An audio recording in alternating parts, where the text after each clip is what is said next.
Right, ఇక కాకినాడలో deputy CM Pawan Kalyan మాట్లాడుతున్నారు. లైవ్లో చూద్దాం.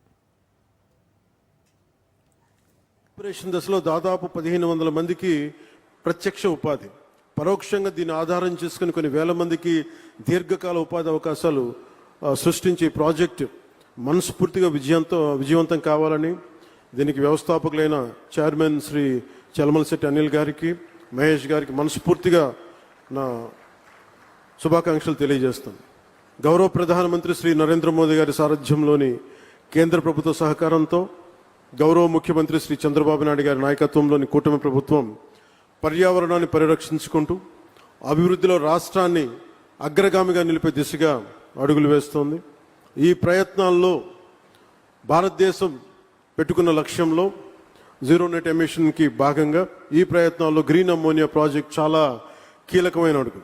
రెన్యూవబుల్ ఎనర్జీ రంగాన్ని ప్రోత్సహిస్తూ ఈ రంగంలో ఆంధ్రప్రదేశ్నే దేశంలో మొదటి స్థానంలో నిలపాలన్నదే ఈ నారా చంద్రబాబు నాయుడు గారి నాయకత్వంలోని కూటమి ప్రభుత్వం లక్ష్యం. దానికి ఈరోజు ఏఎం గ్రీన్ ఎనర్జీ దీనికి ముందడుగు వేయటం చాలా చాలా ఆనందదాయకం. Andhra Pradesh integrated clean energy policy 2024 కింద ఆ దిశగా ప్రభుత్వం వేసిన బలమైన అడుగు Andhra Pradesh integrated clean energy policy 2024. దీనిని ఈ పాలసీ రాష్ట్రాన్ని భవిష్యత్ రెన్యూబుల్ ఎనర్జీ సామర్థ్య కేంద్రంగా, రెన్యూబుల్ ఎనర్జీ వనరుల ఉత్పత్తి హబ్గా షేప్ తీసుకోబోతా ఉంది. గ్రీన్ హైడ్రోజన్, గ్రీన్ అమ్మోనియా వంటి క్లీన్ ఎనర్జీ ఉత్పత్తికి అనుకూలమైన వాతావరణాన్ని కల్పించగలిగితే మనకి పెట్టి ఇన్వెస్టర్స్లో చాలా విశ్వాసం పెరుగుతుంది. క్లీన్ ఎనర్జీ పాలసీ ద్వారా ఇప్పటికే ఎన్డీఏ కూటమి ప్రభుత్వం విధానపరమైన స్పష్టత ఇచ్చింది. గ్రీన్ ఎనర్జీ ఉత్పాదనకి ఆంధ్రప్రదేశ్ గమ్యస్థానం కావాలి. అదే నారా చంద్రబాబు నాయుడు గారి నాయకత్వంలోని కూటమి ప్రభుత్వ విధానం. ఈ క్లీన్ ఎనర్జీ పాలసీని సద్వినియోగం చేసుకుంటూ ఈరోజు ఏఎం గ్రీన్ సంస్థ మన కాకినాడలో దేశంలోని మొట్టమొదటి 1 మిలియన్ మెట్రిక్ టన్నుల సామర్థ్యం గల గ్రీన్ అమోనియా తయారు కేంద్రాన్ని ఏర్పాటు చేసేందుకు ముందుకు వచ్చేందుకు మనస్ఫూర్తిగా మరోమారు వారికి శుభాకాంక్షలు తెలియజేసుకుంటూ దేశ కాలుష్య రహిత ఇంధన ప్రయాణంలో ఇది ఒక మైల్ స్టోన్గా మనం అభివర్ణించవచ్చు. మనకి ఈ ప్రాజెక్ట్ రెన్యూబుల్ ఎనర్జీ సాయంతో నీటిని ఎలక్ట్రాలిసిస్ చేయడం ద్వారా గ్రీన్ హైడ్రోజన్ ఉత్పత్తి చేస్తుంది.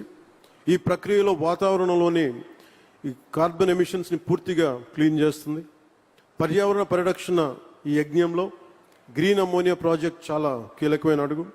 ఏఎం గ్రీన్ సంస్థ ఏడాదికి 0.5 మిలియన్ మెట్రిక్ టన్నుల గ్రీన్ అమ్మోనియాను సరఫరా చేసేందుకు జర్మనీకి చెందిన ప్రముఖ ఇంధన సంస్థ యూనిపర్తో ఒప్పందం కుదుర్చుకుంది.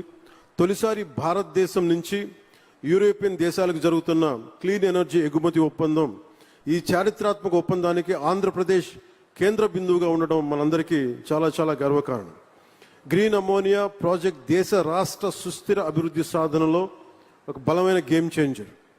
వ్యవసాయం నుంచి రవాణా వరకు అన్ని రంగాల్లో సుస్థిర అభివృద్ధి సాధనకు ఇది చాలా ఉపయోగపడుతుంది. రవాణా, పారిశ్రామిక, జల రవాణా రంగాల్లో క్రూడ్ ఆయిల్ తాలూకు వినియోగాన్ని గణనీయంగా తగ్గిస్తుంది.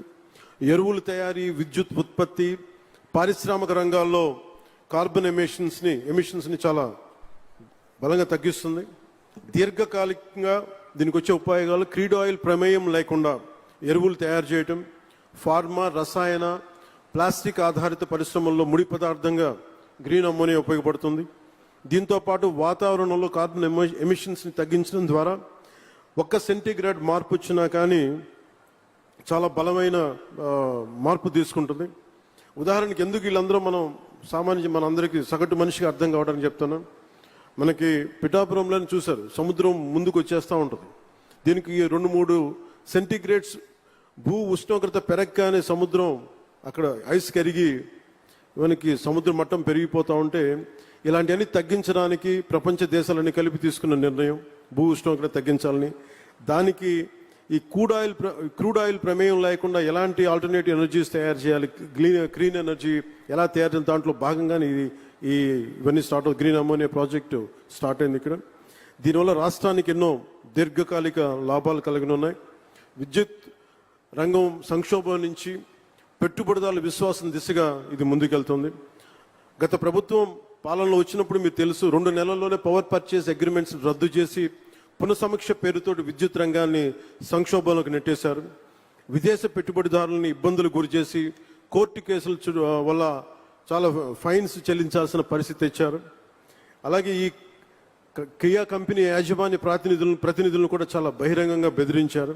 కానీ ఈ సందర్భంగా మేము గౌరవ నారా చంద్రబాబు నాయుడు గారి నాయకత్వంలో కూటమి ప్రభుత్వం పెట్టుబడిదారులని వేధించదు, అండగా నిలబడుతుంది. తద్వారా యువతకి ఉద్యోగాలు, ఉపాధి అవకాశాలు కల్పించే దిశగా రాష్ట్రాభివృద్ధిలో ప్రతి ఒక్కరూ భాగస్వాములుగా మారాలని కోరుకుంటూ సెలవు తీసుకున్నాను. జై హింద్ అండ్ జై భారత్.